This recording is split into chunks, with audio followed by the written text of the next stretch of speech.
আসসালামু আলাইকুম, আশা করি সবাই ভালো আছেন। আপনারা দেখতে পাচ্ছেন কেয়া অপটিমা 2015 মডেল।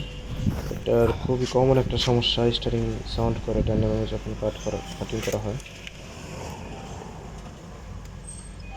খুবই খারাপ একটা নয়েজ আসে ডাইনামো যখন কাটিং করে। আপনারা হয়তো শুনতে পারছেন কীরকম সাউন্ড আসে, খুব বাজে একটা সাউন্ড আসে।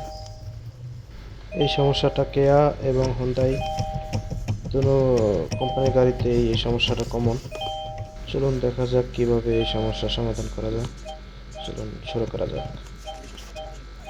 এই সমস্যাটা শুধু অনলি আপনার যেটা ইলেকট্রিক পাওয়ার স্টিয়ারিং ইলেকট্রিক সেই গাড়ির ক্ষেত্রে প্রযোজ্য। এটা আপনার কোনো পাওয়ার মোটর নাই এবং কোনো অয়েলও নাই। এটা মোটরের সাহায্যে স্টিয়ারিংটা ডাইনামিক করানো হয়। অতি প্রথমে আমাদের স্টিয়ারিং হুইলটা খুলে নিচে নামাতে হবে। দেখতে পাচ্ছেন অলরেডি খোলা হচ্ছে। এখানে সর্বমোট তিনটা নাট আছে, তিনটাই 12 নম্বর বা 12 মিলিমিটার বোল্ট। আমরা খুলে নিচ্ছি, দেখতে পাচ্ছেন আপনারা।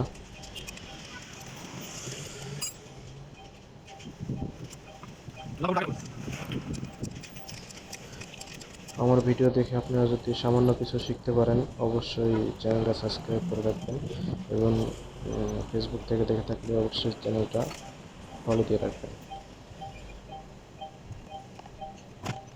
অলরেডি খোলা হয়ে গেছে, দেখতে পাচ্ছেন। এটা তিনটা বোল্ট আছে, খুলে নিলেই নিচে চলে আসবে।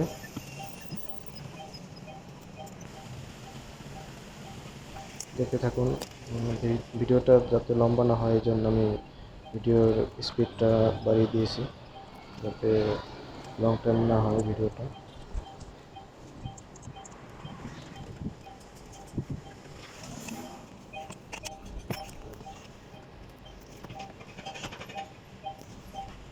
দেখতে পাচ্ছেন অলরেডি নিচে চলে আসছে।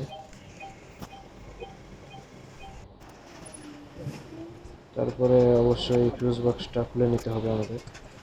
খুবই সাবধানতার সাথে খুলতে হবে, যাতে কোনো কানেকশন বা কোনো পিন ভ্যান্ট না হয়ে যায় বা কোনো কানেকশন কোনো সমস্যা না হয়।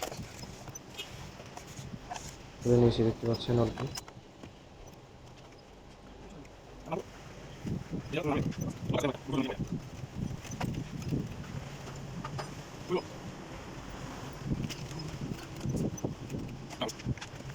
খুবই সাবধানতার সাথে নিচে নিয়ে আসতে হবে।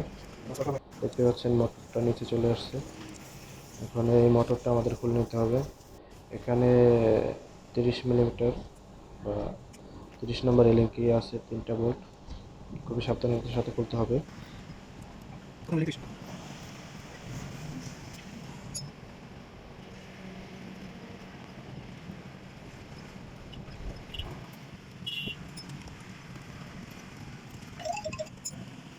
অলরেডি মোটরটা খোলা হয়ে গেছে আমার, দেখতে পাচ্ছেন।